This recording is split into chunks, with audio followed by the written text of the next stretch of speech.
There's more evidence tonight of the region's housing crisis. As if house prices weren't high enough, it now seems that renting a home is more affordable in Manchester and Birmingham than it is in North Devon. Research by the homeless charity Shelter shows that rents are also becoming too expensive for many families in Torquay and Exeter. The charity says that families paying more than 35% of average local wages on rent are having to cut the amount they're spending on food just to meet housing costs. Spotlight's John Henderson reports. Exeter, successful but at what cost?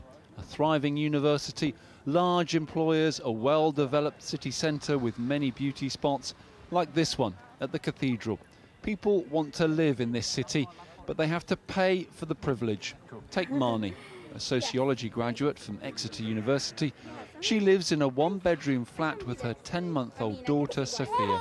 She pays £585 a month, and she says she's lucky. That's all I could find.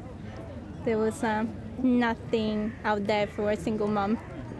I found, that all the doors were shut because there were just too many people. There were better candidates than me to rent a place. Exeter is the most unaffordable place to rent in the southwest, says housing charity Shelter. Its research has found high rents and low incomes are also hitting rural areas of the region. It's more affordable to rent in Bristol than in North Devon and North Dorset. There's often an over-focus, particularly when it comes to private renting, about focusing on cities. But when you compare rent prices to people's actual take-home pay, you find that many, many rural areas are significantly unaffordable, including places like North Devon. And that's basically because rents have shot up because of demand and because we haven't built enough homes, and incomes just haven't kept pace. I could turn around and say to a tenant, I tell you what a deal I do. This man lets out 75 properties in Torquay, the fourth most unaffordable place in the region. But he says his rents aren't rising.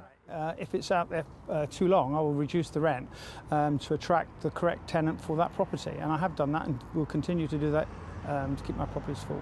It is a marketplace in the end. It's a volatile, moving marketplace like any other business transaction.